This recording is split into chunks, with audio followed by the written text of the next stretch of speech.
Morning, everyone.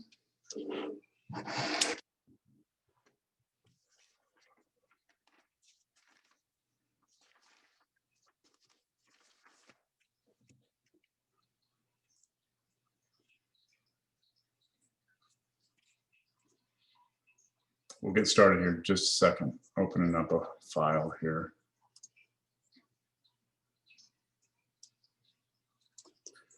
Okay, so I sent out an email, I believe yesterday, with the exam 3 in it. Did you all get that?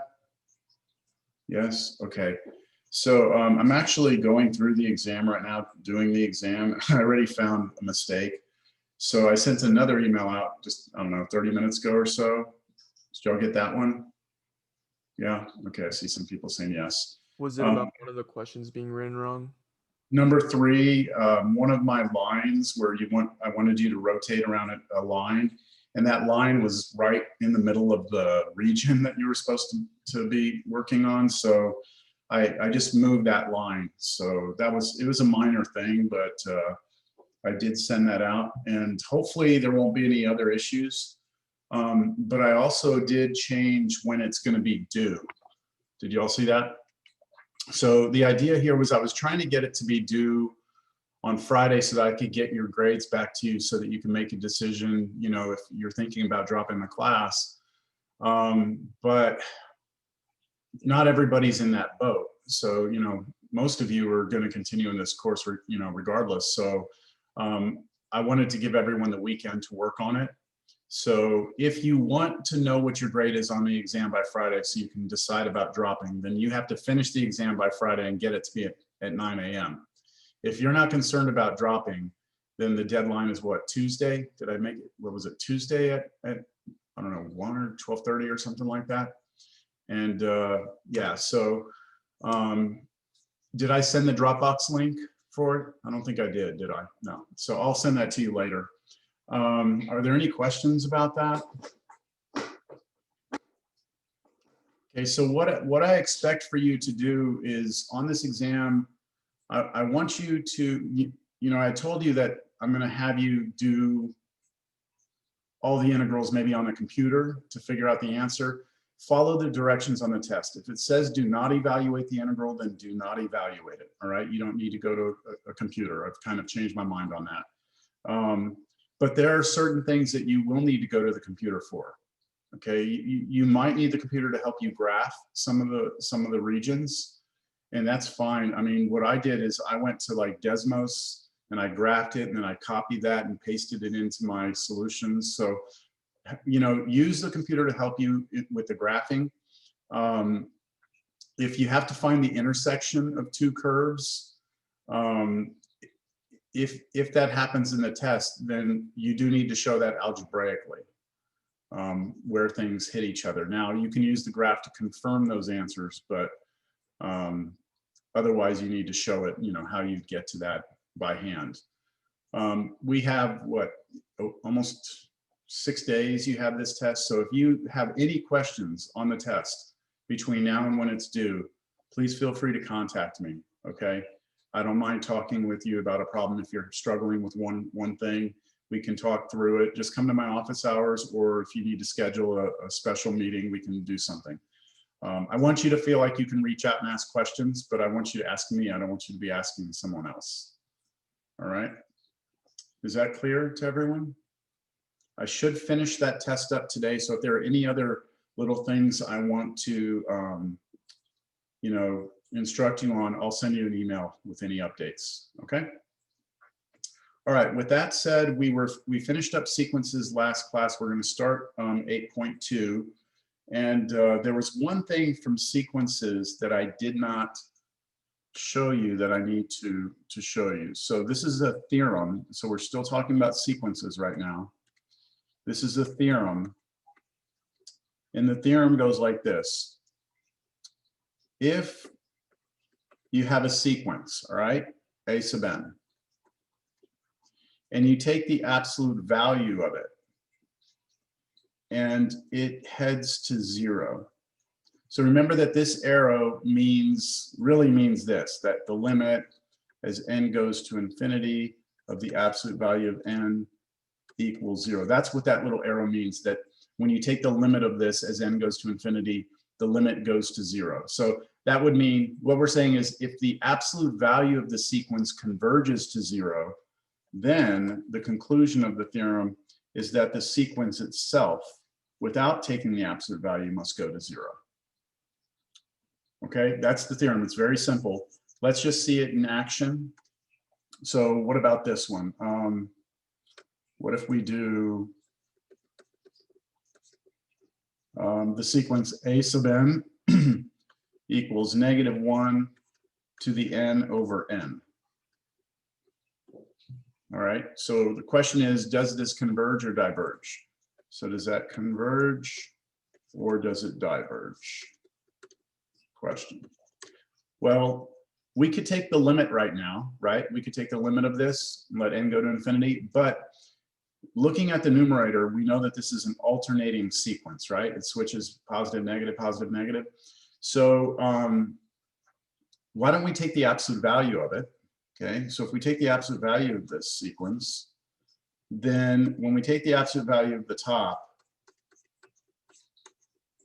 we realize that no matter what this spits out, the absolute value of it's going to be +1, right? Spits out -1, it's going to be positive. And then the bottom, because n, remember, n is always going to be 1, 2, 3, 4, 5. N will never be a negative number, so we can just leave n down here, right? We don't have to worry about the absolute value around it because it's always positive. So the absolute value of the sequence is just 1 over n, and I hope it's obvious to everybody that that converges to 0, right? If you were to take the limit as n goes to infinity, that goes to 0. Therefore, we can conclude from the theorem, since the absolute value of the sequence converged to 0, we can conclude that the original sequence also converges to 0. All right. This comes up sometimes where, you have something that may alternate and you're like, it's a little complicated. Let's do the absolute value of it and then see if it goes to 0. Now you have to be careful. Here's another example of where you might get into trouble with something like this. What if we take the sequence -1 to the n and we ask if it converges or diverges? Well, if you just write out the sequence, this is the sequence -1, 1, -1, 1, -1, 1, right? I hope that that's obvious to you that this does not converge. It's not headed to 1 and it's not headed to -1. It keeps flipping back and forth. So you can't say it's headed to one particular place. So this diverges. If we try and use this theorem, take the absolute value of the sequence, well, that's just 1, right? And that means that sequence just spits out 1, 1, 1, 1, 1. So that the absolute value of the sequence looks like this: 1, 1, 1, 1. And that converges to 1, doesn't it? Right. But that doesn't mean that this sequence converged. Why? What does the theorem say? If it converges to 0? Yeah, see, it says, this is subtle, but it's important. If the absolute value converges to 0, then you can say the original sequence converges to 0. But if the absolute value of the sequence converges to 1, well, the theorem doesn't apply. Okay, the theorem doesn't take that case into account. So you can't use the theorem here. All right, the theorem is not valid. Any questions on that? So just be careful. You have to look at where it's headed. Okay, series. Y'all ready for series? Here it comes. Sure. Ready or not? 8.2 series. So I went through this yesterday in my other class, and some of the looks on their faces by the end of class were like, jaw dropped open, kind of like, holy shit. Like, this is going to start to feel like a lot of material really fast. Okay, so just be ready. I mean, it's the way it's going to be. Just deep breath. The main thing is trying to understand what's going on here. Okay, then you're going to find that there's going to be a lot of algebra that's going to all of a sudden show up. All right, but let's just make sure we understand the fundamental concept here. So when we have a sequence, right, when we define a sequence, it's pretty clean definition of a sequence. A sequence is just a list of numbers, right? That's all it is. And we could sit there and talk about, well, really a sequence is a function that takes the positive integers as input and spits out a number, but we just look at the sequence itself as a list of numbers, something like a sub 1, a sub 2, a sub 3, and we're really going to be focusing on infinite sequences here. So there's a sequence, right? Just a list of numbers. A series is just the sum of the numbers in a sequence. That's all a series is. It's just adding up these numbers. Okay, that's it. So when you think about a series, we can actually have two types of series because we have two types of sequences, right? We have finite sequences and we have infinite sequences. So when it comes to series, we can have a finite series. And the way we would get a finite series is if somebody gave us a sequence that was finite.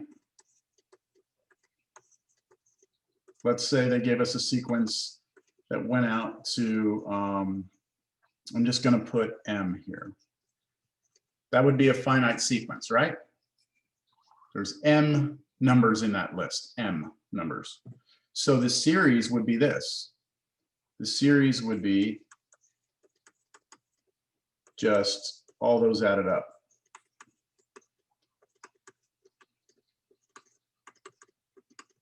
And as long as M is a fixed number, right? As long as M is a fixed number, we should be able to do that. There's actually no calculus or anything else involved here. It's just adding numbers up.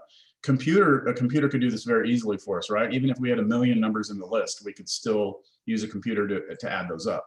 So finite series aren't very interesting to us because we know that every finite series must have a sum, right? It must add up to something because you stop at some point. So you would have an answer, right? So this series would have some answer, whatever it is. So those are kind of boring. We're not going to be interested in those. We're more interested in an infinite series. In an infinite series, you start with an infinite sequence. So a sequence that goes forever, right? And then the series for this are just all of those added up. A1 plus A2 plus A3 plus, and you do that forever. And that's where we start to run into a problem, right? Because how can you add things up forever? Right? I mean, that seems reasonable to think that, okay. Well, it turns out that there are ways to add things up forever. It's going to involve calculus, right? It's going to involve some sort of limit idea because that's how we let things become infinite in calculus. So this is what really we want to kind of wrap our heads around. How are we going to define this thing, this infinite series? And more importantly, when we have an infinite series, we're going to ask, does that sum add up to be a number or does it diverge? Does it like become infinite, right? Think about, I'm kind of going off track here, but think about this sequence right here.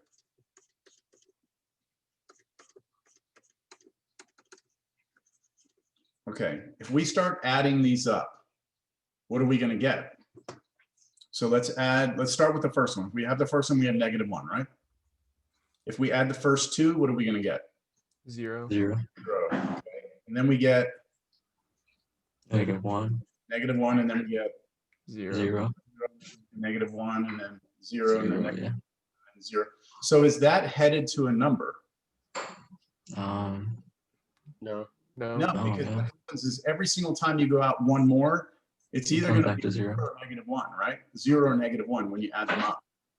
So we're going to, what I'm trying to get at is that when we look at infinite series, we are still going to have an idea of convergence and divergence, right? We're headed that direction. But I just wanted you to see an example of something that would diverge, because when you add these up, you're not going to a finite number. Okay, let's not get too sidetracked with that. We need to get some notation out of the way. So some notation. We saw this with Riemann sums. Y'all remember this sigma, capital Greek letter S. So if I were to take, let's look at the finite case, the finite series from above. We know the finite series would be A1 plus A2 plus A3, and we would stop here at some point A sub m. Another way I could write that is using the sigma. I could start at, I can use any letter I want here. I'm going to use K. K equals 1, A sub K, and up top I put M. So this notation means that we're going to be looking at this expression, okay, A sub K. We'll start with K being 1, and we'll write that down. So there we write A sub 1, and then we do plus, and now we let K become 2. And we write that down, and then we say plus, and then we let K be 3, and then 4, and we stop when we get to M. So this is going to be where we stop, and this is going to be where we start, right? And it goes up by an integer by 1 each time. Is that okay with that notation? Does that make sense? Yes, sir. All right, so how would that change if we go to an infinite series? Would M just be infinity? Yeah, we would just not have M, right? We would have infinity up there. So A sub 2, A sub 3, plus forever, that's going to be equal to the sum K equals 1 to infinity of A sub K.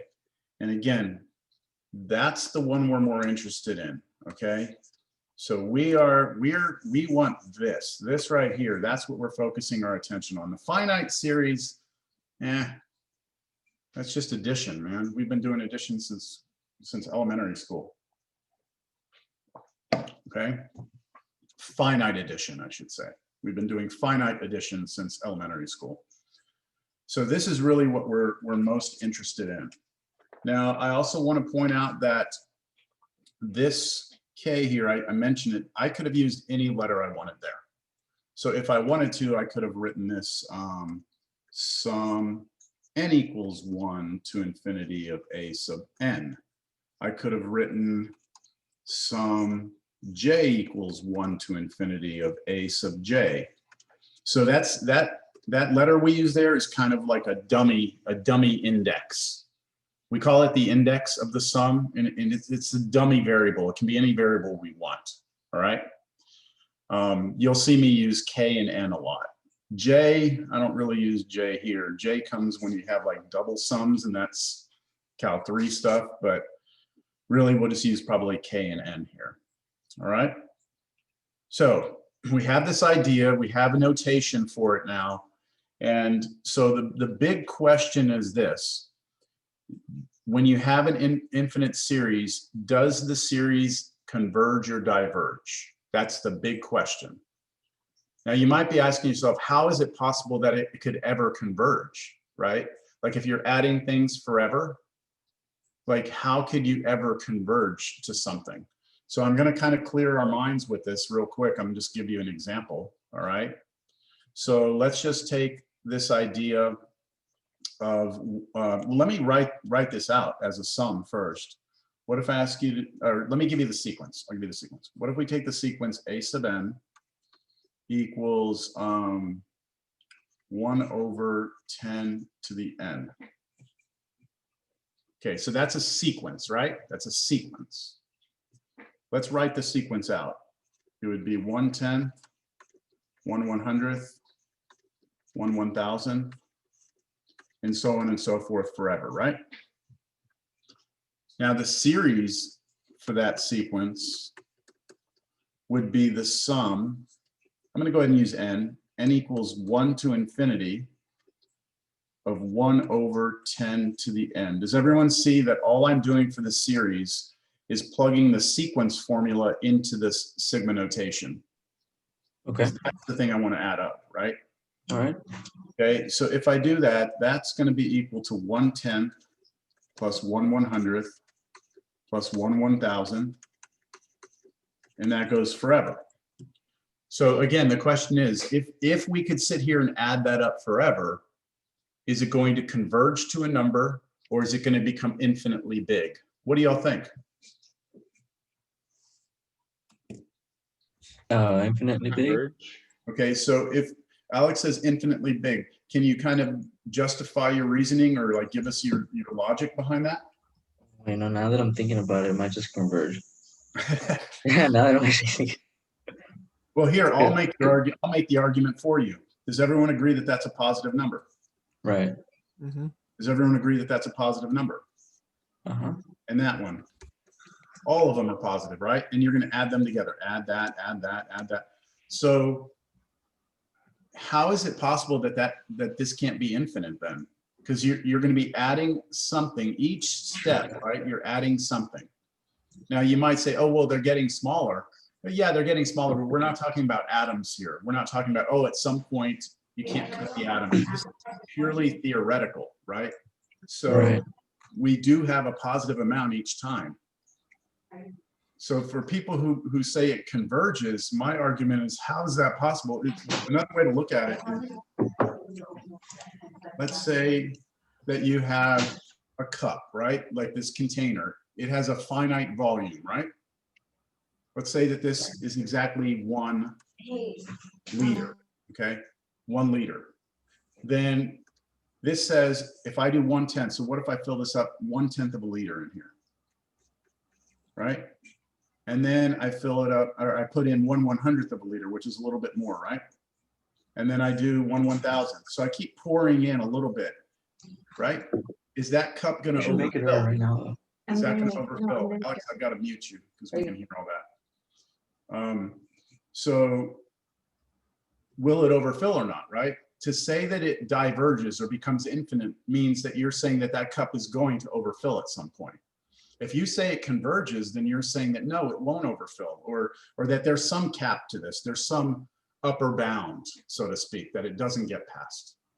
So I know some of you are saying it's going to converge. Can somebody who's saying it's going to converge give me their argument as to why? I can give an argument. Okay.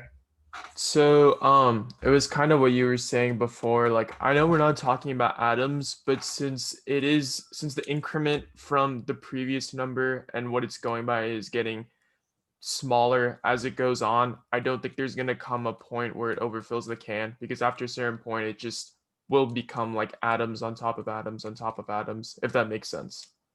Okay, but atoms take up space, don't they? Well, yeah, but an infinite amount of atoms I don't think would overfill the paint can, right? But you can't, paint can's finite, right? Yeah. Okay, so if each one of these things that I'm adding is going to require some space, right? I'm just challenging your ideas. You're actually correct. It's not going to overfill, but it's very counterintuitive. All right. It's not necessarily, it doesn't make a whole lot of sense until I show it to you this way. Right. So watch, let me show it to you. And then once I show you this, you'll be convinced easily. Okay. All I'm going to do now is I'm just going to rewrite each of these numbers as decimals. 0.1, 0.01, 0.001. Next one will be 0.0001, right? Y'all follow that? Now, if you add these two together, you get 0.11, right? And then if you put that together with that one, you'll get 0.111. And then if you bring the next one in, you're going to get 0.1111. And if I keep doing this forever, I'm going to get 0.1111 repeated, right? Forever. And you can check this. This is actually the fraction 1/9. If you do that on your calculator, 1 divided by 9, you get 0.1111 forever. What does that mean? That means that not only is this not going to overfill this cup, you won't even fill it up halfway. if you could do it forever, if you could keep pouring in forever and ever and ever, what would happen is that the water level would come up and start getting closer and closer to 1/9. If you could go forever, it would be 1/9, which is weird because it's impossible to go forever, but you're converging to 1/9. You're getting closer and closer. So if you do this, if you add up, if you take these right here and you add up the first, if you add up the first 100 of these, I guarantee you're going to be a little bit less than 1/9. Okay. If you take the first 1,000,000 of these, I guarantee you're going to be really, really close to 1/9, but you're not going to be there. You're going to be just an infinitesimal amount short. Does that make sense? Yes. Okay, so I'm going to try and show this to you visually with a program that I wrote a while back. Where is it here? Oh, there we go. Okay, so what you're going to see are two graphs here. The first graph, the one on the left, in the black, I hope you can tell that that's black. This one right here, that's the sequence. And I'm going to go ahead and put in there 1/10 to the n. Okay, so I got to change this right here. 1/10 to the n. Okay. Enable dynamic. Okay, so take a look at these as we start plugging these in. Okay, as we start plugging these in, when, you know, that we already know that this created the list 1/10, 1/100th, 1/1000th, right? So that was 1/10. Here's 1/100th. Here's 1/1000th. Now, the series adds them up, right? So that's this chart over here. So look at what this first one is, and I'm going to get into more detail with this. But look at this first thing right here.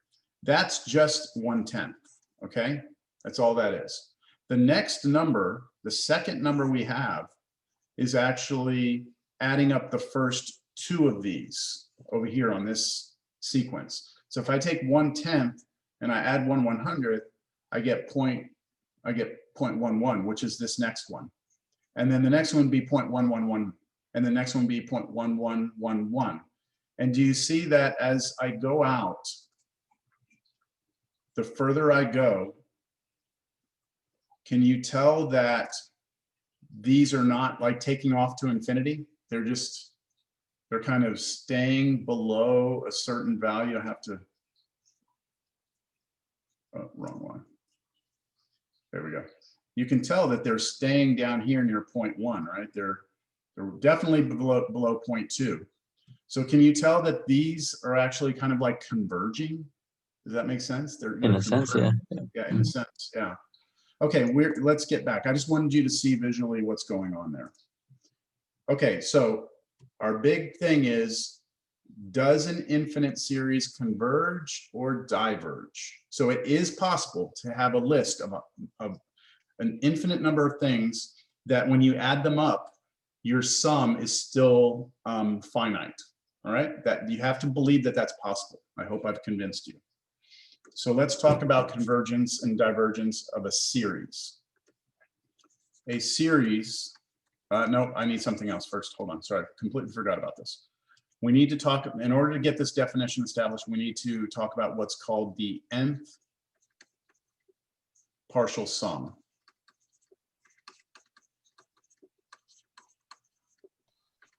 Of a series. I'll even say of an infinite series.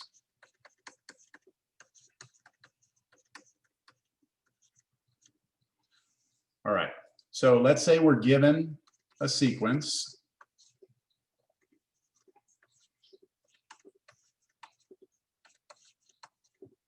We're given some sequence, right? Infinite sequence.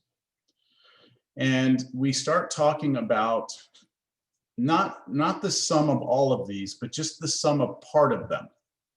Okay, so I'm going to define something right now. I'm going to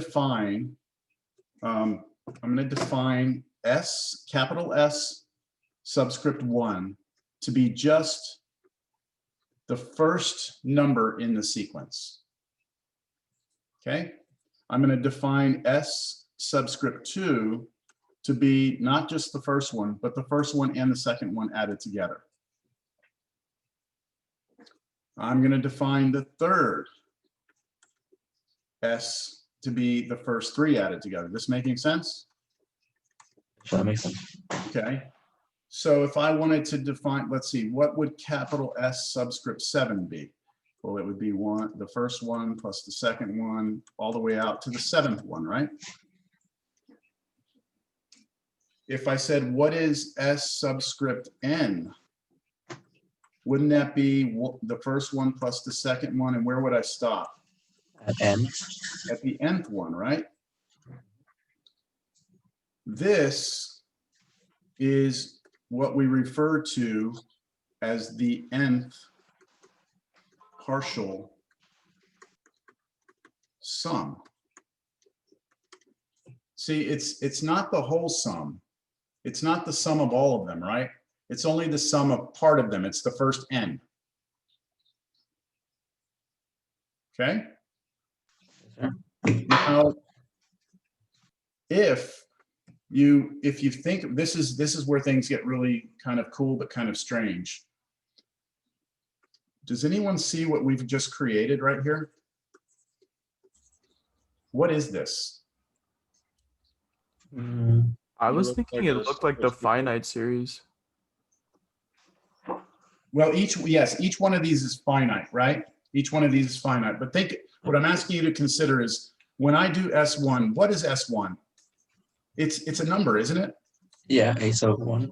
And then this one is just these two added together, which is some number. I don't know what it is yet, but it's some number, right? And then the next one is just some number, right? Each one of these is a number, right? So what could you look at this as really being now? A number? A sequence. A sequence. Yeah, yeah. It's a sequence. Perseus. It's a sequence that we created from another sequence. They're not the same sequences though, right? The first number here, it is the first number here, but the second number here is not the second number here, right? So these aren't the same sequences, but at the end of the day, S1, S2, S3, ... right? That is an infinite sequence, right? This is an infinite sequence. Do y'all agree? So if it's a sequence, then what were we asking last time when we were looking at sequences? What were we trying to figure out? Whether or not they converge or Yeah. diverge, right? Mhm. So let's look at this sequence and now ask, does it converge or diverge? And how do we ask that question? What is it that you have to check? If it's infinite? I'm sorry, I didn't hear that. If it's infinite? Well, it's an infinite list of numbers, right? Right. But if I ask you, does this sequence converge, right? That's what your homework was for 8.1. Does this sequence converge? What is the operation that you're going to do? Would we take a limit? Yeah, we take the limit, right? We take the limit as n goes to infinity of the sequence S sub n. Right? We want to know, like, these are numbers, right? Just a list of numbers, and we want to know where these numbers are headed. Right? Are they headed to something? Because each one of these is just the sum all the way up to some point, right? And then we want to let that point where we stop, go to infinity and see what happens, okay? Now, if this limit's either going to converge or diverge, right? This is either going to converge or diverge. So if this limit exists, then we will call it capital S without a subscript, okay? If this limit exists and goes to a number, then we will call it capital S. And capital S will then be the sum of the infinite series.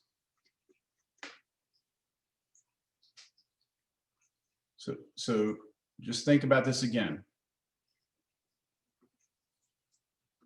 We start with a sequence, right?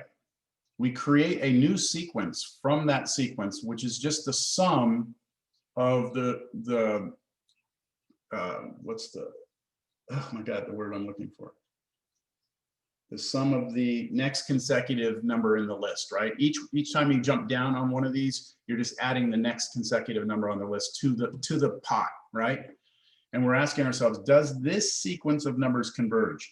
If it does, right? If when we let n go to infinity, if these numbers are headed towards something, well, then that means that's what the sum of all of these is headed towards. And therefore we define this capital S to be the sum of the infinite series. So this capital S will be the sum of the infinite series. So the limit of this sequence, right? The limit of that sequence is equivalent, if the limit exists, is equivalent to the sum of the original sequence. I hope that that makes sense. We'll have to get some examples going here, but final little note here. If limit n goes to infinity of s sub n equals some s, right? We say that the infinite sum of the sequence, so the series, right, converges. Otherwise, we say it diverges.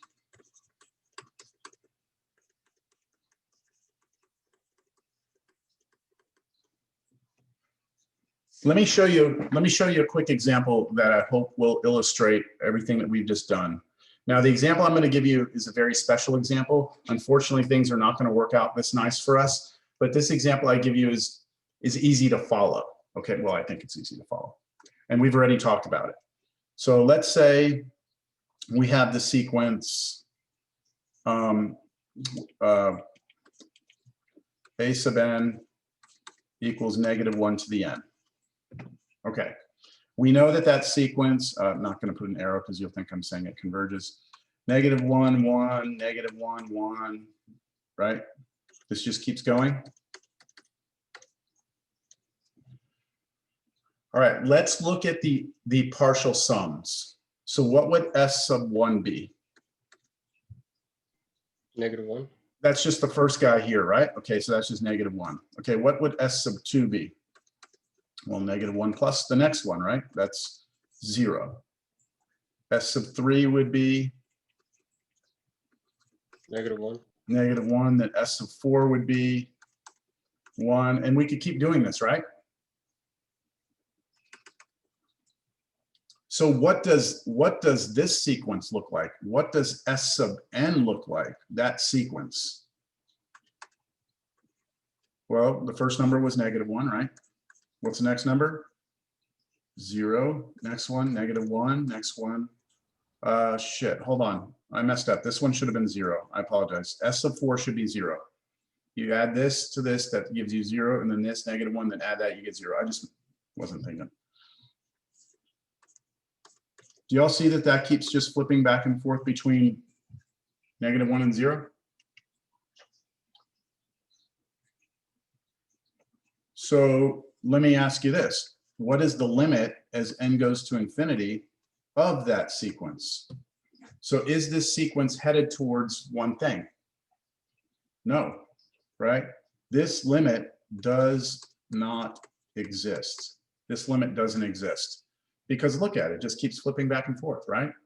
So if this limit doesn't exist, what can we say about the series? What can we say about the sum as n goes to, and starts at 1 to infinity of the original sequence. That was the original sequence, right?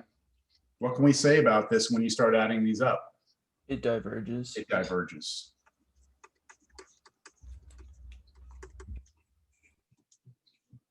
All right, I hope that all makes sense. We have a sequence, we create the partial sums, we go ahead and see a pattern, and then we take the limit of this new sequence. When we take that limit, we realize that limit doesn't exist.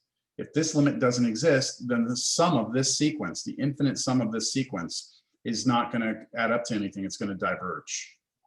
Okay? All right. Now,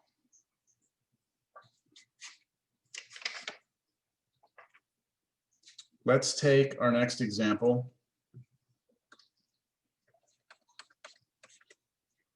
Let's take our sequence 1/2 to the n. All right, let's list them out. This is 1/2, 1/4, 1/8, 1/16, 1/32, right? We keep doing that.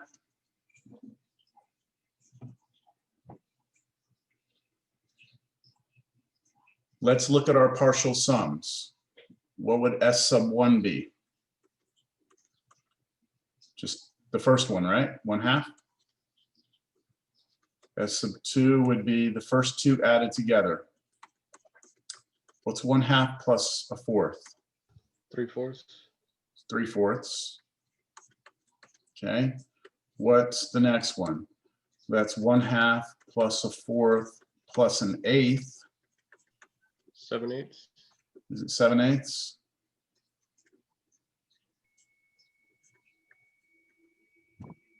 Right. Next one. 1/2 plus 1/4 plus 1/8 plus 1/16. I think it's 15, 15 over 16. 16, yeah. Yeah. Right. So now here's the, yeah, let's write out what S sub n is then.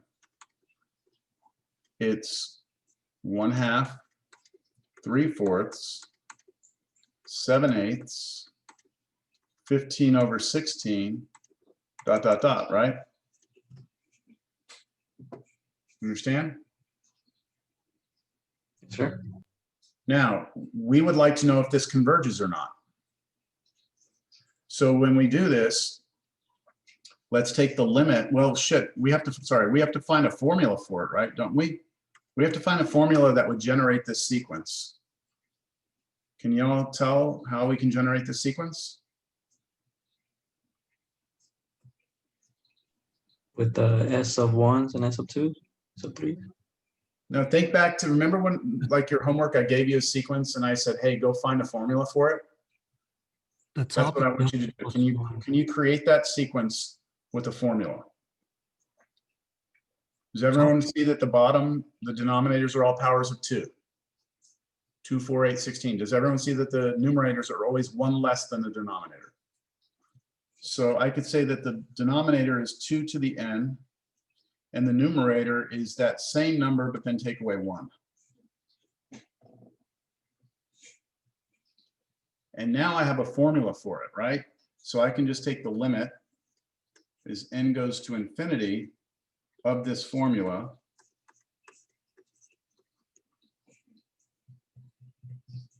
What does it look like it's converging to? What does it look like these numbers are getting closer and closer to? 1. It looks like they're getting closer to 1. Let's see if we can prove it with this here. So if I were doing this limit, here's how I would do it. I would actually split it into 2 fractions.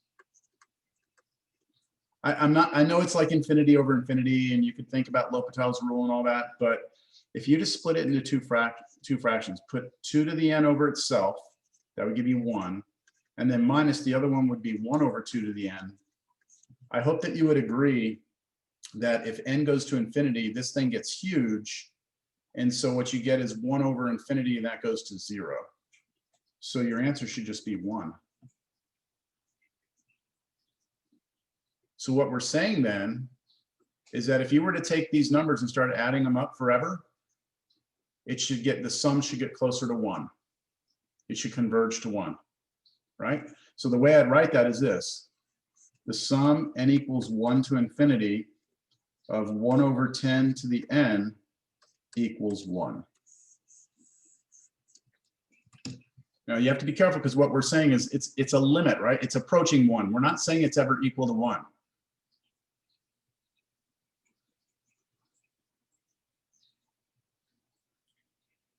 I'm going to go back to my little thing over here. Sir, would the equation or inside the summation, would that just be like 1/2 to the n instead of 1 to the 10 to the n? Oh shit, I'm sorry. Yes, yeah, I was thinking about the example we just did. I apologize. That's a 2. Yeah, thank you. Thank you. I saw the looks on your faces like, what the hell? Thank you. So let's check this. I'm going to go back to this, right? I'm going to change this to 1/2 to the n. Okay, I'm going to change it. And you can see on the left is the sequence. So this is 1/2, this is 1/4, 1/8. Okay. This over here is the other sequence, the partial sums. So we start out, what did we get first? Our first one was 1/2, right? That's 0.5. The next one was 3/4, that's 0.75. The next one was 4/5, that's 0.9, that's this one, right? Was it 4/5? No, it wasn't 4/5, sorry. It was 1/2, 3/4, my apologies. It was then 15, 7/8. 7/8, sorry, 7/8. The next one was 15 over 16. So let's see if we start going out. Watch what this sequence converges to. See, it's headed towards 1 now. At some point, my computer is like going to round. Okay. So right now, I've only gone out. You see, I've gone out 15. I've added up the first 15, and look at what it is: 0.9999969, right? And all it took was the first 15 to do that. If I keep going out, well, my computer is rounded, so I know I can change that rounding. Hold on, where is it? Round. Let me see. Let's see if it'll go further.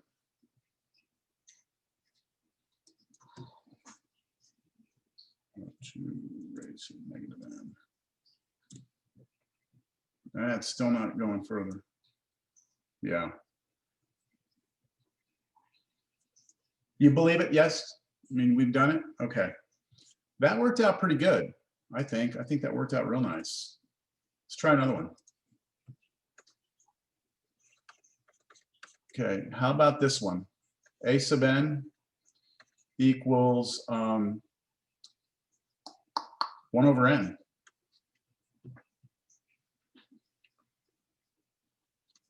Okay, so this is just going to be 1/2, 1/3. Oh, sorry, 1, 1/2, 1/3, 1/4, 1/5. Dun, dun, dun. That's the original sequence. The question we're asking is this, right?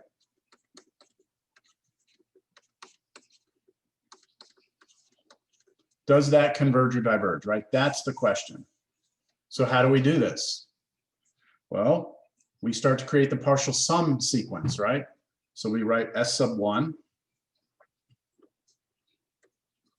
S sub 1 would be just 1. S sub 2 would be what?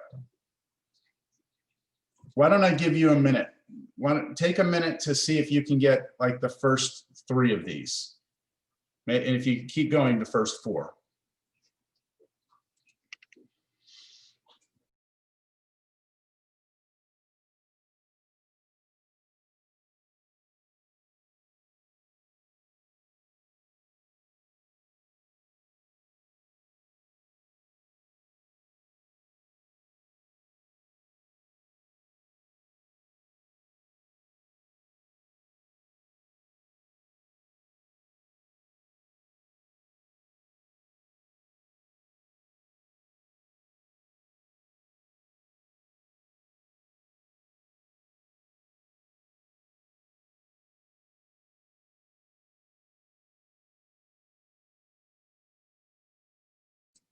I'm going to start writing them out as you were writing out also.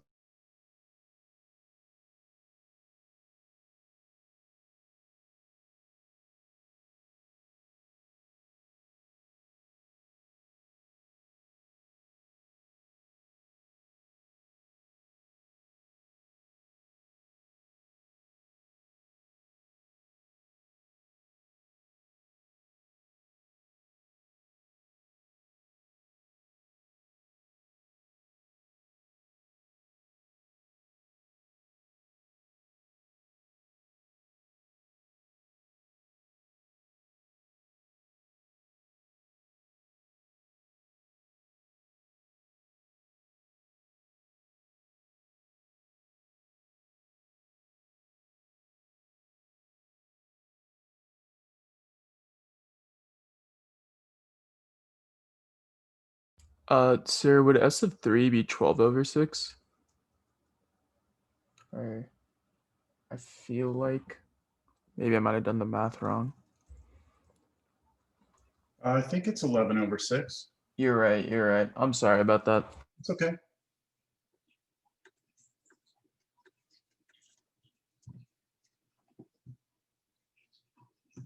For those of you who've done the first 4 or 5, y'all agree with me or no?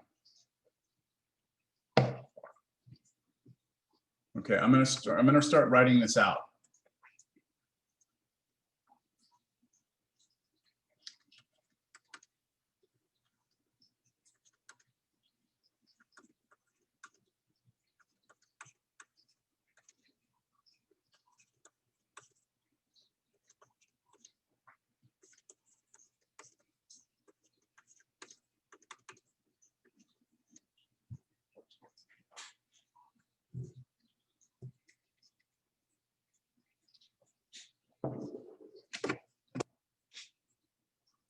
All right, what do y'all think about this? Anyone have any questions so far?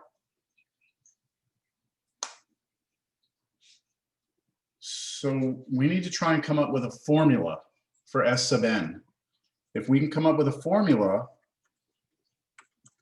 then we can take the limit as n goes to infinity of it, right? Whatever that formula is, and then that will tell us whether or not we are converging or diverging, right?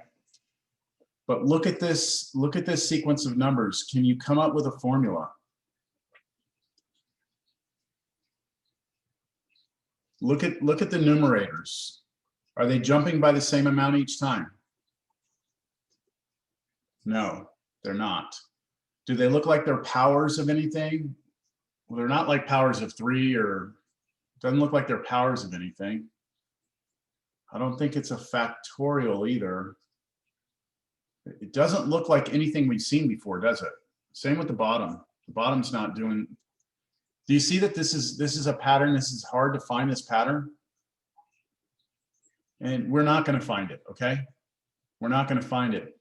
And generally speaking, when we do these problems and we try and come up with this list, right? And then we try and come up with this formula, generally speaking,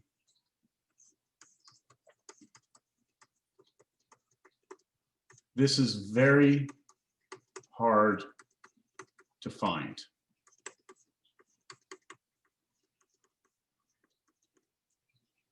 And when I say very hard, I mean it is very difficult to find this in general. In fact, it's so difficult that we don't even go after it like this anymore. We abandon this technique completely because we realize that there's just a few types of sequences that we can actually do this for.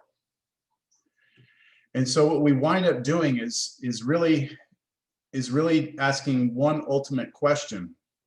If someone gives us a series, right? If someone were to give us something like this, right? We aren't even going to care about finding the sum. All we're going to care about is figuring out, does it converge or does it diverge? That's all we're going to care about, okay? So finding the actual sum isn't even going to be something that's going to be on our priority list. Convergence and divergence is all we're going to want to know. And you may be saying to yourself, well, wait a minute.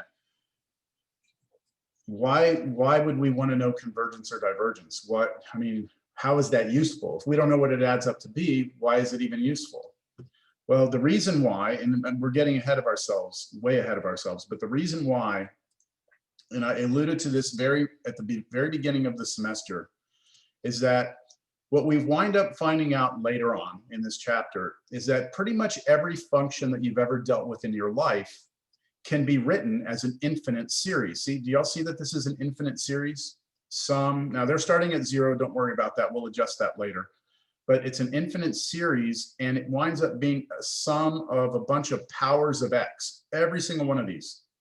So every function that you've ever dealt with has always been able to be rewritten as in what we call its power series. Now, I'm telling you right now that sine x is equal to this. That's what I'm telling you. It's true. And the reason I know that this is true is because we have shown that that converges, okay? We don't know what it converges to necessarily, but we know it converges. So in other words, it's saying, just showing convergence tells us that this formula that we come up with later is valid, that it's a valid formula. If it diverged, then we couldn't use the formula. So again, we're getting ahead of ourselves. I'm just trying to convince you right now that just knowing convergence and divergence is enough for us. All right, that's going to be sufficient for what we need to do. All right, so we are going to abandon this problem at this point, and we will revisit this a little bit later, probably next class. Okay. Any All right. questions? I'll answer the question, just not today. All right, so now, knowing now a little bit that in general, it's going to be hard to find the sums of series in general, there are 3 very special series that come up that we actually can kind of get a grasp on them. Okay, there's 3 of them that we have some way of figuring out what they are. All right. Aside from these 3, you give me anything else, I'm not going to be able to handle it the same way. And so what we're going to wind up doing next class, in the next few classes, is we're going to realize that in order to figure out, to answer the question, does it converge or diverge, we're going to wind up having a bunch of tests. We're going to have to run tests to see whether or not the series converges or diverges. All right. So that's all this formula sheet is about. The summary of the convergence and divergence tests for series. All right. But before we get to that, before we do, there's 3 very special series that we need to talk about. All right. There's 3 special series.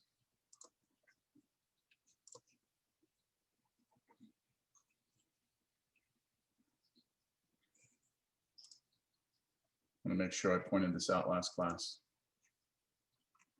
Right before here, right before here, right before here. Where was it?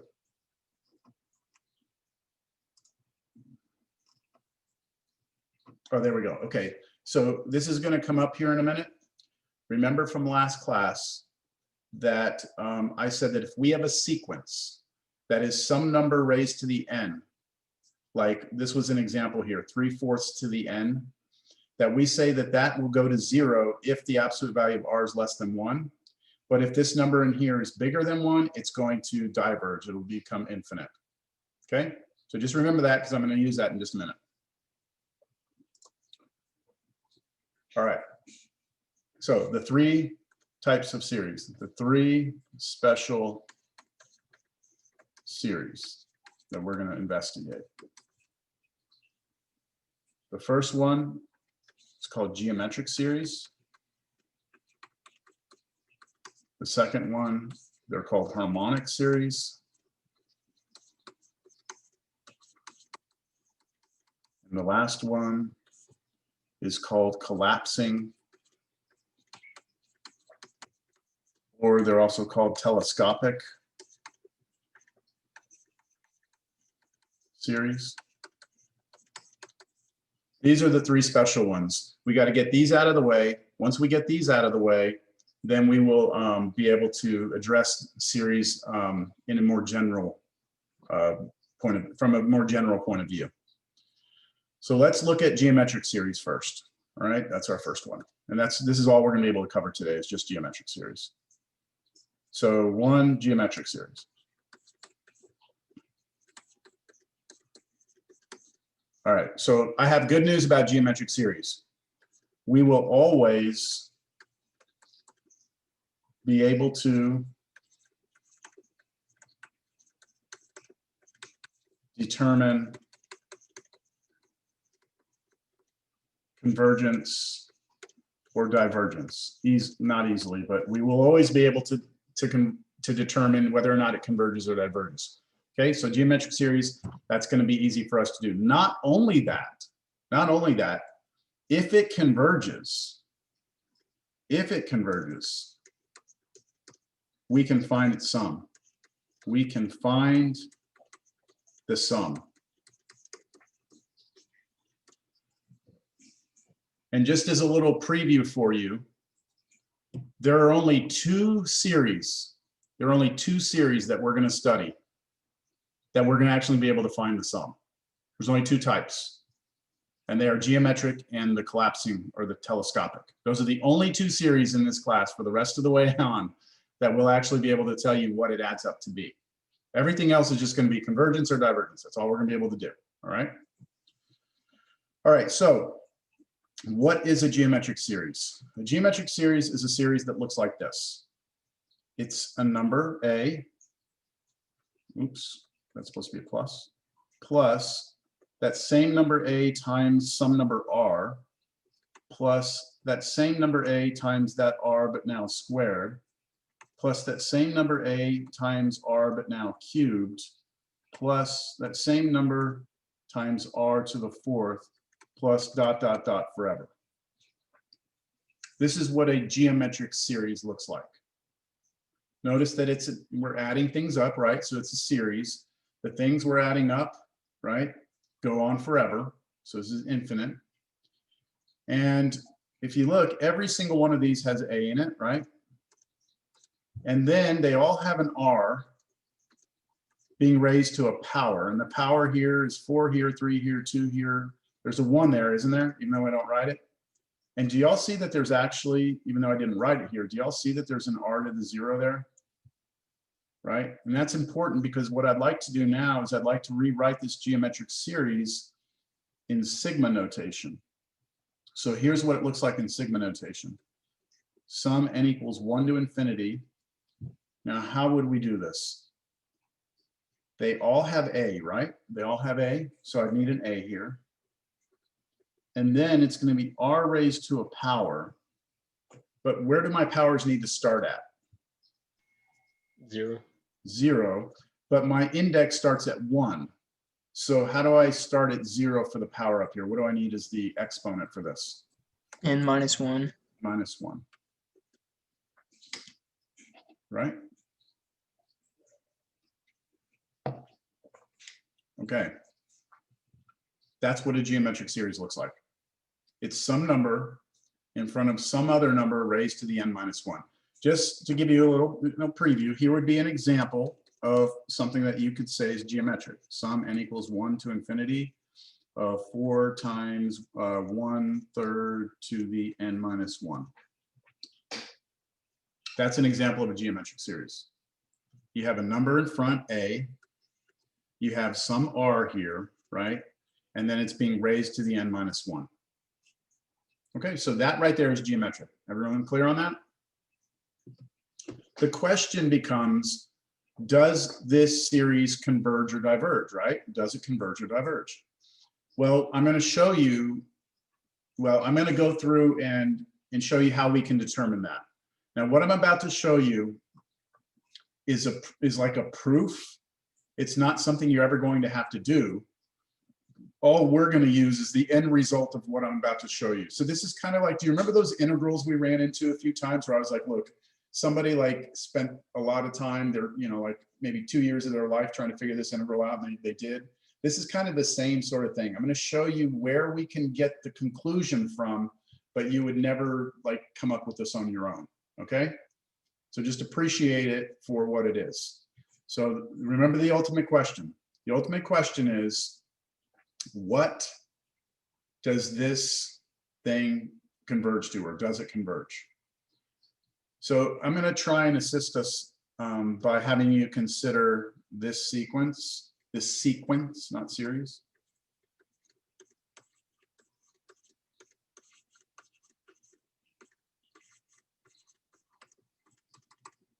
Isn't that the sequence that series comes from?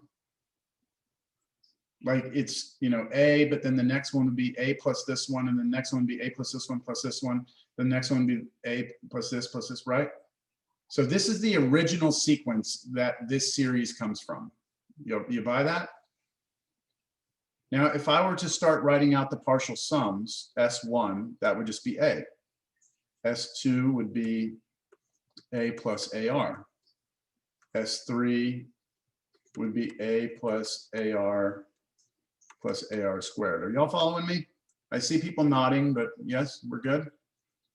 Okay, my question to you is, what would S sub n be? Well, that would be A plus AR plus AR squared plus, so think very carefully here, be careful. What would my last one be?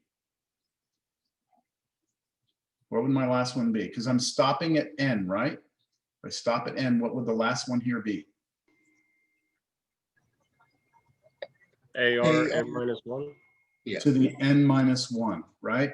The n minus 1, because whichever one you're, like this is the first one, this is the second one, this is the third one, whichever one you're at, right? Like if I'm at the fourth one, the power is 3. If I'm at the fifth one, the power is 4. So if I'm at the nth one, the power is n minus 1. We agree? Okay, so remember now to know what this does, right? If this thing converges, then I need to take the limit as n goes to infinity of S sub n. That was the definition that I gave you before. If you don't remember, I said right here that when we come up with a formula for S sub n, we take its limit as n goes to infinity. If that limit exists, we'll call it capital S, and capital S would then be the sum of the infinite series.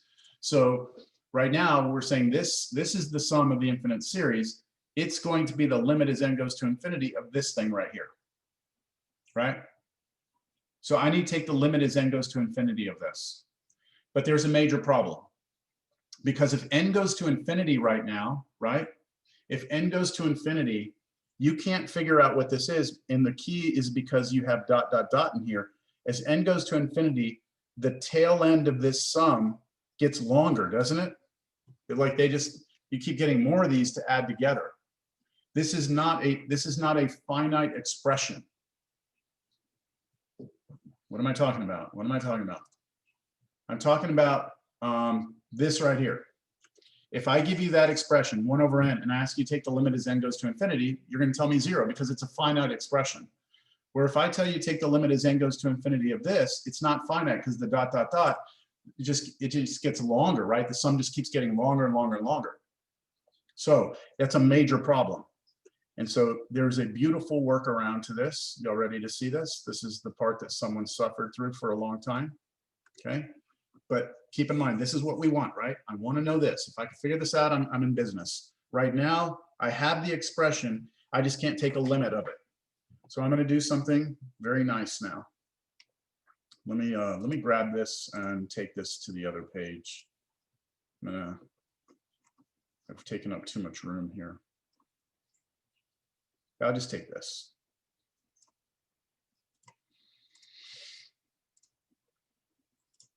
There's just not enough time in Cal 2. All right, so here it is.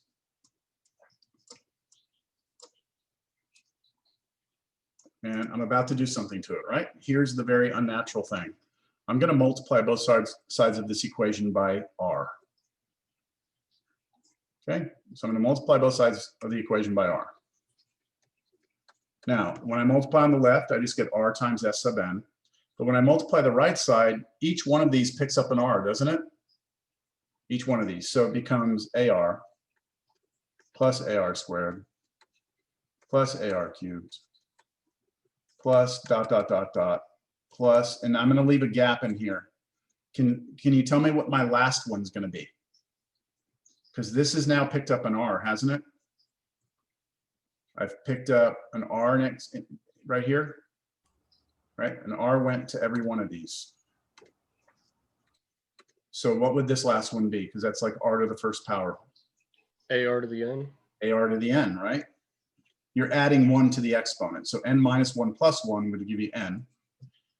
Now with that in mind, I left a gap here because I just want you to remember that the one that would be right before this one would be the AR to the N minus 1, because everything, all the powers have basically gone up by 1.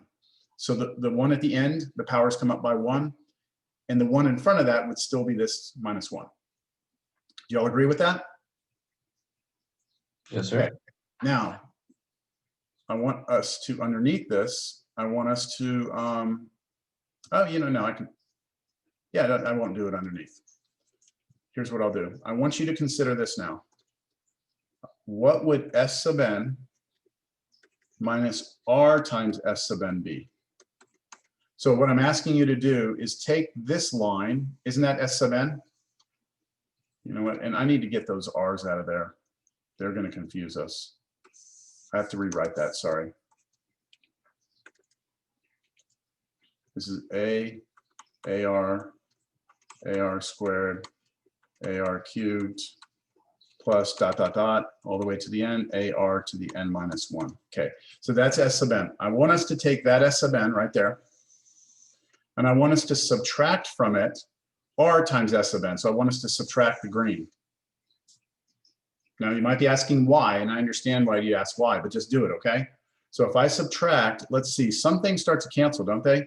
Like when I do that one and I take away this one, they're gone. When I do that one and take away this one, they're gone. When I do that one and take away this one, they're gone, right? Everything here is going to cancel. Even this last one will cancel with that one, won't it? The only things that did not cancel were this A out front and that one in the back. Do you agree? So I would still have here A, that's this one. And then remember, I'm subtracting, so I subtract this one.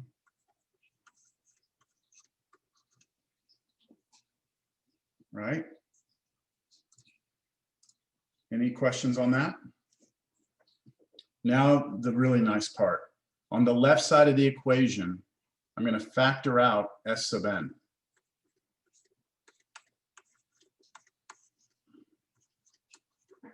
Okay, so I factored out S sub n from both of these. It left a 1 minus R.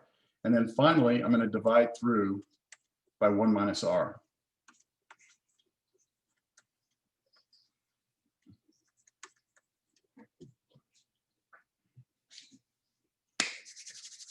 Check out what we have now. Don't we have an expression for S sub n now? Do you see that this expression no longer has the dot, dot, dot in it? So if I let it go to infinity, it doesn't just get longer. The only thing that n has any impact on is this, right? That's the only thing impacted by n. So I'm going to go ahead and take this limit now. I'm going to take the limit as n goes to infinity of a minus a r to the n over 1 minus r. All right, so I'm going to let n go to infinity. Everybody focus all their attention on that right there. That r is the only thing being impacted by the n, right? That's the only thing. So what would this go to? What would that go to? Infinity. Last class, right? It depends on the r, doesn't it? If the r is less than 1, then this will go to 0. If r is bigger than 1, it's going to diverge and become infinite. So that means that we have some conditions here for this. If the absolute value of r is less than 1, then the limit as n goes to infinity of a minus ar to the n over 1 minus r, where will that go to? So we know that this piece in yellow here if the absolute value of r is less than 1, we know that that's going to go to 0, right? And if that goes to 0, then we have a minus 0, which is just a, and then over 1 minus r. And that is the sum. That is the actual sum. This thing will add up to be a over 1 minus r. Now, if the absolute value of r is bigger than or equal to 1, it diverges. We have divergence.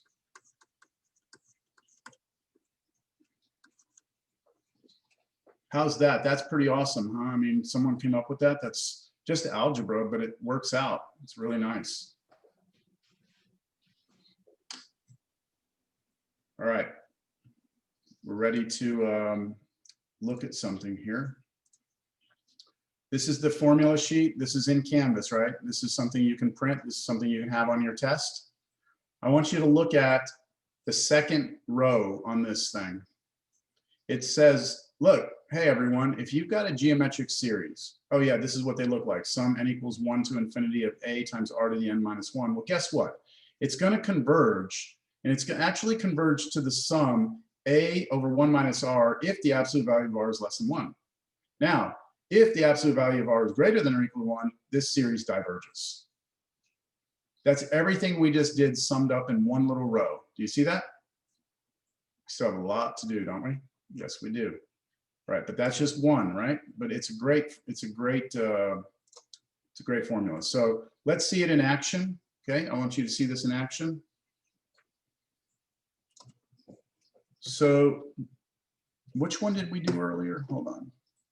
We did,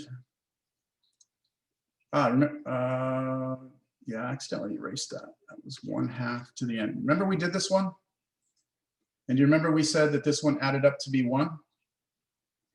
This was 1/2 to the n. Now I didn't tell you when we did this problem, but this is actually a geometric series. Okay, so let's prove that. So let's say we have this. Sum n equals 1 to infinity of 1/2 to the n.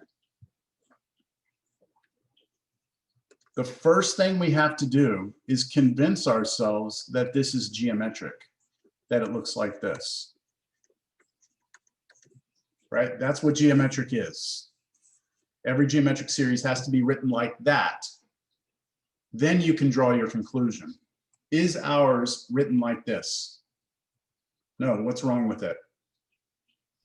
We don't have the n minus 1. We don't have n minus 1, do we? No big deal. No big deal at all. We've done this before. We've made things appear when they weren't there, right? That's the same thing, isn't it? Raising something to the n is the same as raising it to the n minus 1 plus 1. Okay.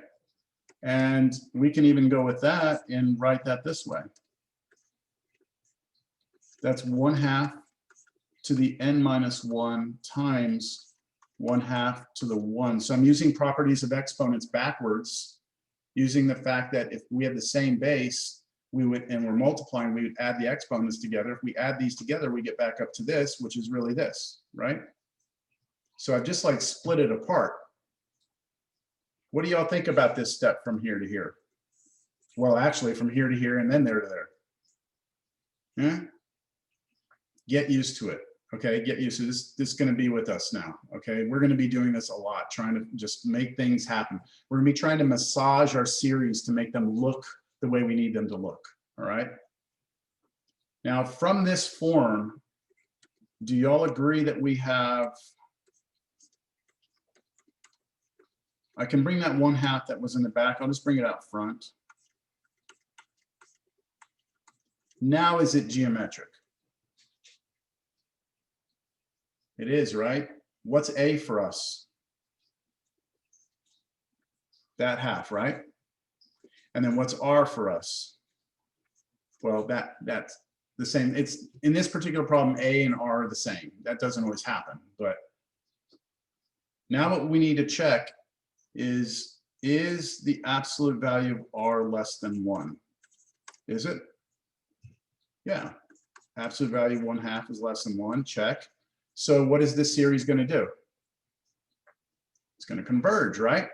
It's going to converge. So we have convergence. What do we have convergence to? What does it converge to? A over 1 minus r, right? That's what it converges to. So let's just plug things in. What's A for us? 1/2 over 1 minus r. What's r for us? It's also 1/2. And so you get 1/2 over 1 minus 1/2 is 1/2, and then 1/2 over 1/2 is 1. And that's what we said it converged to, didn't we?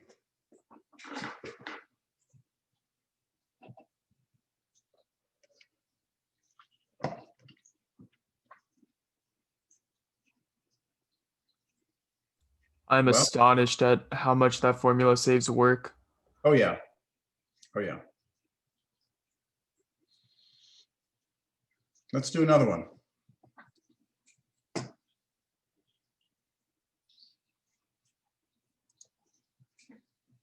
You ready? So I want us to find, determine if this converges or diverges. Oh, I'm too far up there.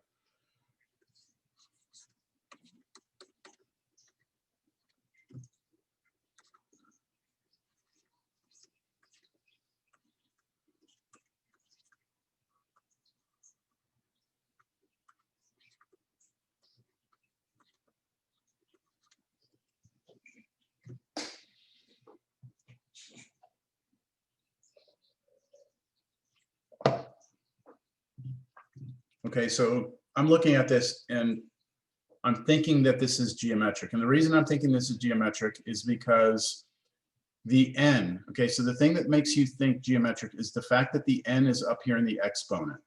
Whenever you have like exponential functions, so to speak, you should be thinking geometric, all right? The problem is it doesn't quite look like the formula, right? Doesn't quite look like that because we don't have n minus 1. And this is r is just a number, right? We've actually got two numbers, don't we?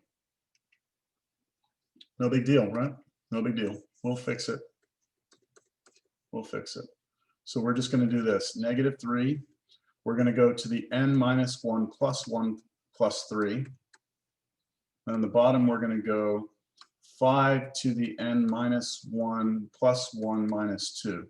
So what I'm doing is I'm introducing the minus 1 plus 1s into this, right? I'm just bringing those in so that I can have an n minus 1.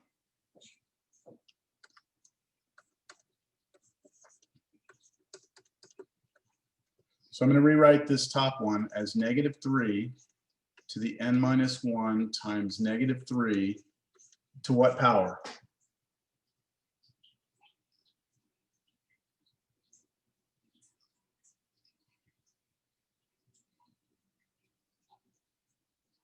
To the fourth? To the fourth. Yeah, to the fourth. Do y'all see what we're doing? I mean, this is a good time to ask a question. I'm trying to force there to be an n minus 1 in here. So I make -1 plus 1, but then I still already had the +3. Now I'm peeling off. I'm going to make the n minus 1 its own power on the -3. And that leaves me the 1 and the 3 together. So I put that together, I get my 4, right? On the bottom, 5 to the n minus 1 times 5 to the -1. Just -1. -1. Okay, good. And now the reason I did that is because both of these are now raised to the same power, aren't they? They're both raised to the same power, n minus 1. So now I can rewrite that, again, using properties of exponents, as -3 over 5 raised to the n minus 1. That's the way that powers work on fractions, right? If you have a fraction to a power, you can apply the power to each one. Well, I'm just doing that backwards. Now I still have to figure out what this is, right? So -3 to the 4th, that's just what, 81? Over, oh, wait a minute, 5 to the -1. Can't I just bring that 5 to the top and multiply it times 81? Okay, so 81 times 5 is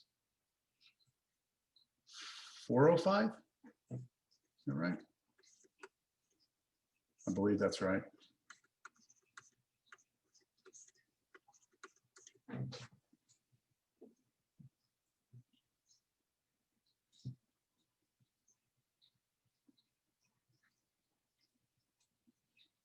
Any questions?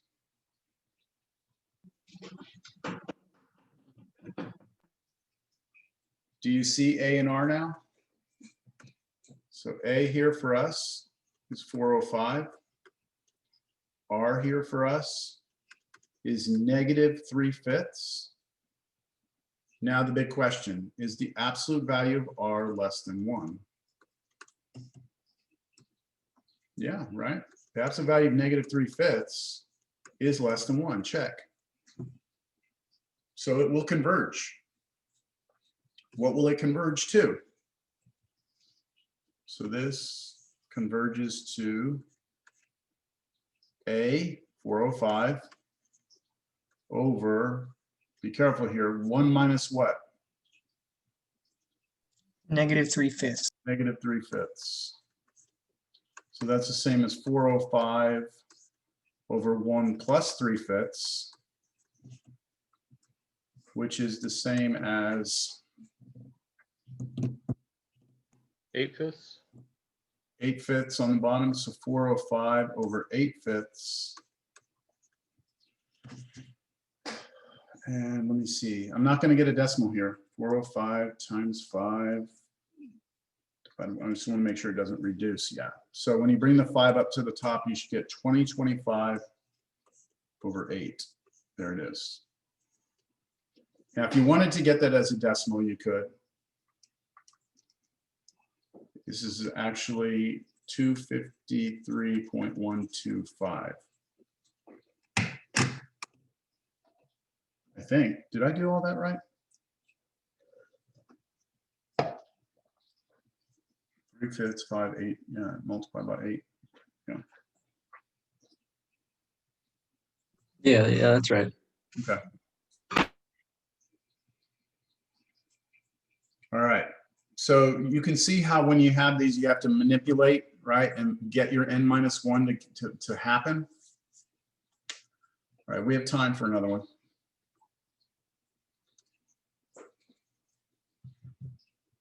I'm going to do this one very fast because I want to do another one, right? So I want us to take 0.1111 forever. I want us to write this as a fraction. Now, do you remember the 0.11 forever? We just did that a minute ago, right? With we were pouring into the cup. Is it 1/9? It is 1/9, but let's act like we don't know that, okay? So the way I'm going to do this is I'm going to first realize that this really means 1/10 plus 1/100th plus 1/1000 plus 1/10,000. So I have to understand that that's what this means. Okay, so you're basically looking at this and saying, oh, that's 0.1 plus 0.01 plus 0.001 plus 0.0001, and that's what each of those fractions represent. Do we agree?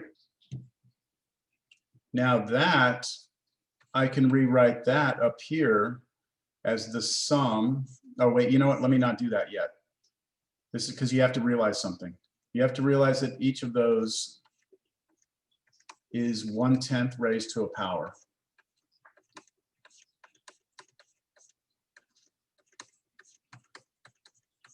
They'll agree with that? That 1/10 is 1/10 to the first power. 1/100th is 1/10 squared. You could really convince yourself of that if you just look at 100 is 10 squared, 1,000 is 10 cubed. I'm sorry, why didn't I put that's supposed to be 10,000. 10 to the 4th, right? Do you all see that? Okay, but that can be rewritten as sum n equals 1 to infinity of just 1/10 to the n, right? Because the powers start at 1, then 2, then 3, then 4. Is that geometric?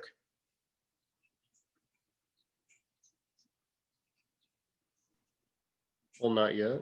Not yet.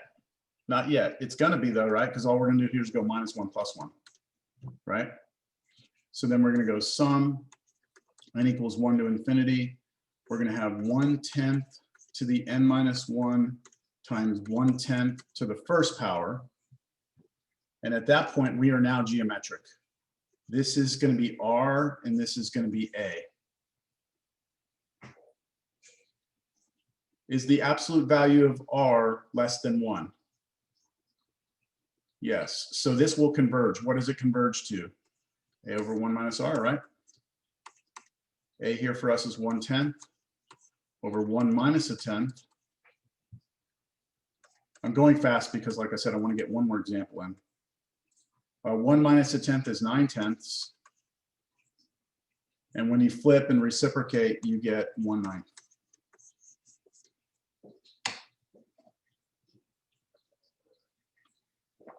How about that? How about that? I don't know if you know this, but every decimal that repeats can be written as a fraction. Any decimal that repeats can be written as a fraction. If your decimal doesn't repeat and just has random order to it, it can't be written as a fraction. An example of that would be pi. Pi is 3.1415. This decimal never repeats itself, which means there's no way to write it as a fraction. Okay? Those are your irrational numbers, the numbers that can't be written as fractions. Do you all know that's where the word irrational comes from? Rational means ratio, ratio means fraction. So if you're irrational, you're not a fraction. That's what it means. So I'd like to show you a harder problem now. How about this one? What if we have a decimal? What if we have this? 3.125, 125, 125. So it's the 125 that keeps repeating. I'd like for us to write this as a fraction.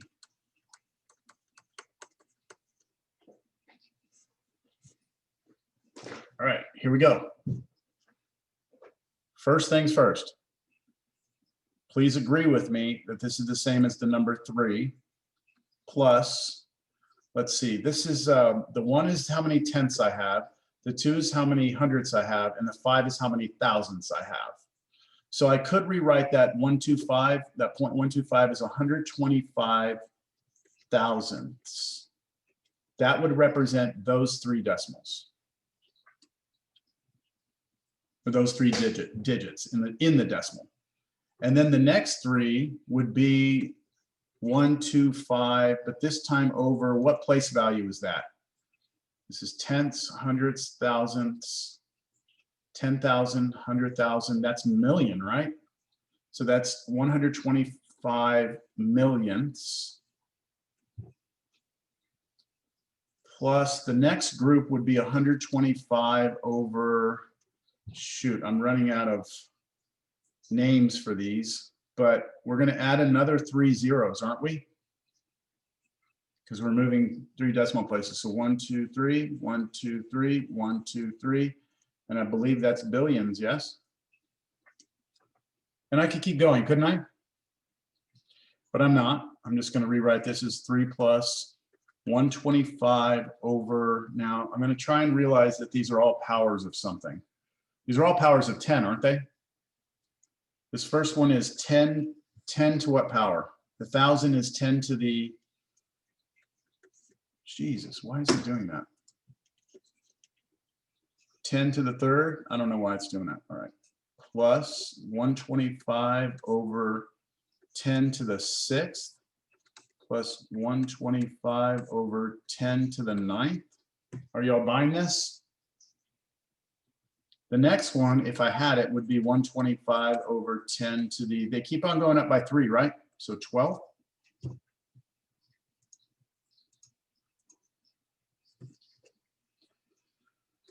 Okay, so that's equal to that's equal to that, which is equal to 3 plus, all those have something in common, right? They all have 125 in them. And then the denominators are just powers of 10. So I should be able to write the remaining, everything in yellow, I should be able to write that in sigma notation. 3, or sum, n equals 1 to infinity. Notice I kept the 3 out here because 3 doesn't follow the pattern of everything else, right? It's only those other parts. So how could I write this? 125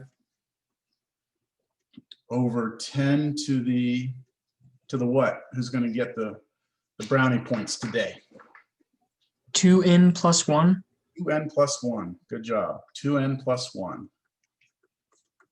And that's because Ross is seeing that you've got 3, 6, 9, 12. They jump by 3, but you have to start at 3. Oh, wait, hold on. Is it 2? Hold on. How much did they jump by, Ross? Is it n plus 2 then or something? No, you're close, Ross. I think it's just 3n. 3, and so we want to start. Yeah, sorry, I was getting ahead of myself. Ross, you still get the brownie points. Sounds good to me. Ross, it jumps by 3 each time, right? So since it jumps by 3 each time, we have to use 3n. But we have to start at 3, so yeah, 3n will work, won't it? 3n. If you plug in 1, you get 3. You plug in 2, you get 6. You plug in 3, you get 9. 4, you get 12, right? All right, this is we're getting somewhere. We're getting somewhere. 3 plus sum. Now watch what I'm going to start doing here. I'm going to pop the 125 out front, and I'm going to rewrite all of that as 1/10 to the 3n. Now the reason I did that is because making this 10 on the bottom as a fraction, 1 over 10, raising 1 to any power is still 1. So this still works, right? This is equivalent to just having 10 to the 3n on the bottom. Are y'all okay with that? All right, is this geometric? No, right? Damn it, that's 3n. What do we need up there? N Not minus 3n, 1. right? We need n minus 1. N minus 1. So watch what I do here.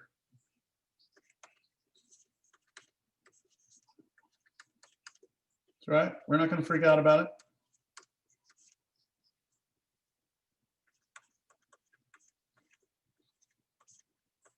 Properties of exponents.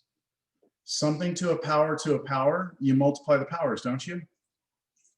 So 3n could be looked at as 1/10 to the 3rd to the n, right? That's equivalent. Any questions on that? I only have 2 minutes. We're real close though. What is 1/10 cubed? 1,000. 1/1000 to the n. Oh man, we're so close now, aren't we? I don't want n though, I want n minus 1. So now I'm going to do -1 plus 1. 3 plus sum n equals 1 to infinity, 125, 1 over 1,000 to the n minus 1 times 1 over 1,000 to the first power equals 3 plus sum n equals 1 to infinity, 125 over 1,000, 1 over 1,000 to the n minus 1. So I slid the 1 over 1,000 right here out to the front with the 125, and now I am geometric. That's R. The absolute value of R is less than 1. So I'm in business. I know that this is now 3 plus A, that's A, over 1 minus R. R is 1 over 1,000.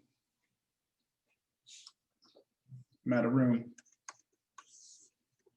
3 plus 125 over 1,000 over 999 over 1,000. That's what happens when you take 1 and subtract 1 over 1,000. You get 999 over 1,000. And then when you reciprocate that, the thousands cancel. And you get that. almost there, almost there. I need a fraction. So I need to put these two together. So I'm gonna look at 3 as being 3 over 1. And I'm gonna multiply 999 here, 999 here. That way it has the same denominator. So on my calculator, I'm gonna do 999 times 3. And then I'm gonna add the 125. I'm trusting all of you can get common denominators. 3122 over my common denominator, 9999. There it is. Now, get on your calculator and do 3122 divided by 999, and I bet you'll get 3.125, 125, 125, 125. All right. We're over on time. We're over on time. Let me point something out real quick, though. You can go if you need to. 0.125, but wasn't our decimal 3.125, 125, 125? The 3 was kind of out here in front, like that's this part right here. 125 over 999. I wonder if you take a decimal like 0.376, 3765, 3765. I wonder if that's just 3765 over 9999. It is. It is. You can check it. And check another one. 0.217217. If you check that on your calculator, that's 217 over 999. Now, why am I showing this to you? Because if you think of it that way, if this looks like it's right, check this out. This always just blows my mind. Then what would 0.999 be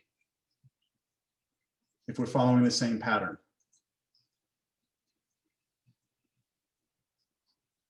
It wouldn't be 1, would it? That's what it would be, is 1. And so if you follow that same pattern, you take the thing that's repeating, right? Whatever's repeating, and you divide it by 9s, however many 9s you have in digits here. If we have 3 things repeating, you write it down, you put it over 3 9s.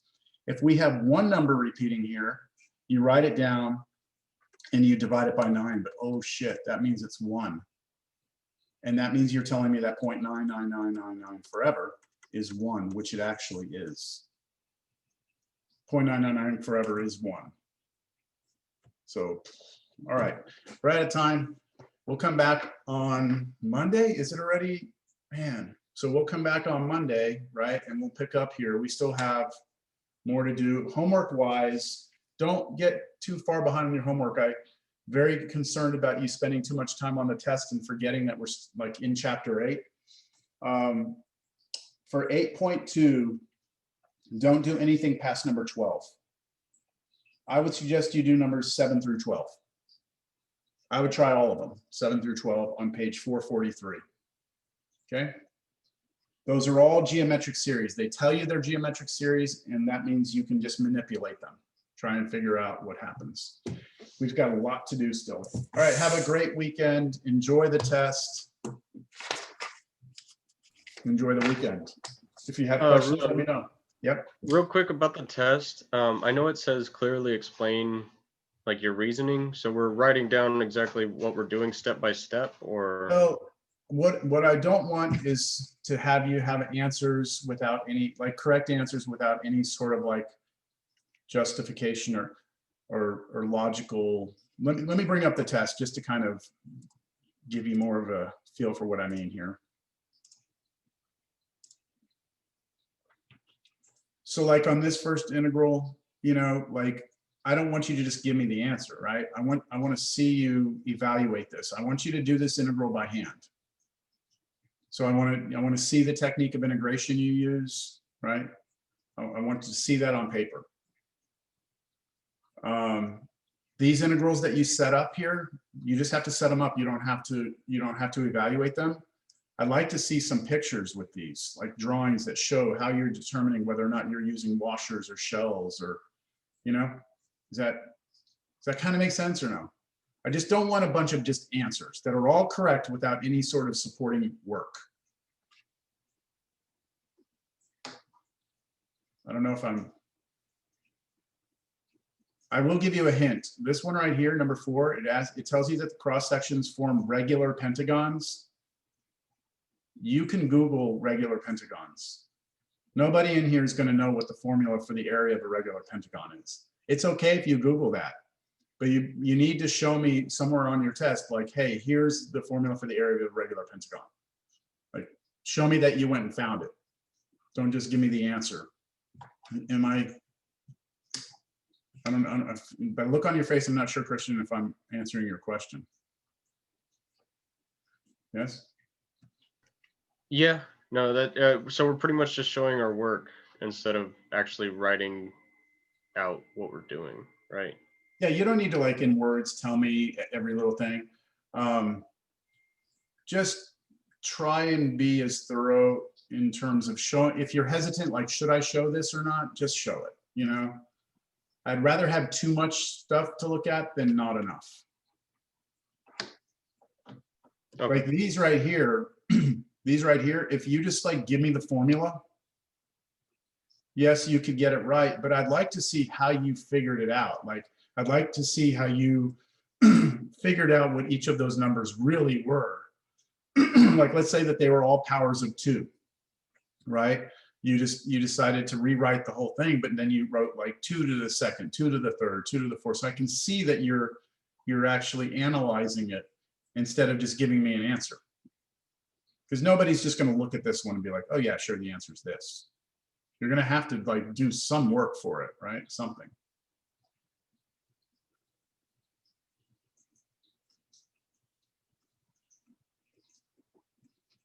Any other questions? Okay. I'll be around again. If you have, anything you want to talk about with the test, just get with me, come to my office hours, or text me. Okay. All righty. You'll have a good one. Thank you, sir. Have a good weekend. Have a good weekend.